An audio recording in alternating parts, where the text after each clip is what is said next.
Welcome to another episode, I guess you could call it, of Art and Symbols of St. John's. We are continuing with the stained glass depicting the life of Jesus. We are now entering into Holy Week as we see Jesus' prayer at Gethsemane. This takes place after the Passover, when Jesus leaves from the table and goes up to Gethsemane outside of Jerusalem in order to pray. And if you see in the far background, there's a little gray dome. That's depicting one of the gates of Jerusalem before Jesus is arrested. Well, he will be arrested soon and then crucified in Jerusalem. If you look a little bit closer in the foreground, you see there are three disciples, presumably James, Peter, and John.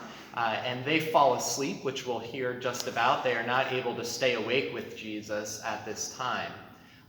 And there may be a little bit of foreshadowing of Jesus' death here. If you look and see the bright crimson red cloak that he has on, or sash, the part of his clothing there, which may be symbolizing his upcoming impending death. And so I'm reading from Matthew chapter 26, verses 36 through 46. Then Jesus went with his disciples to a place called Gethsemane, and he said to his disciples, "Sit here while I go over there and pray." He took with him Peter and the two sons of Zebedee, that's James and John, and began to be grieved and agitated. Then he said to them, "I am deeply grieved, even to death. Remain here and stay awake with me." And going a little farther, he threw himself on the ground and prayed, "My Father, if it is possible, let this cup pass from me, yet not what I want, but what you want." Then he came to the disciples and found them sleeping, and he said to Peter, "So could you not stay awake with me 1 hour? Stay awake and pray that you may not come into the time of trial. The spirit indeed is willing, but the flesh is weak."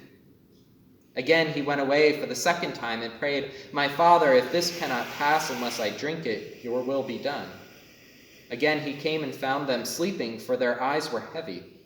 So leaving them again, he went away and prayed for the third time, saying the same words. Then he came to the disciples and said to them, "Are you still sleeping and taking your rest?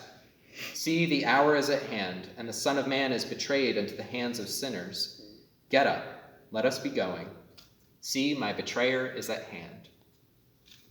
Join us next week as we look at the depiction of Jesus' crucifixion.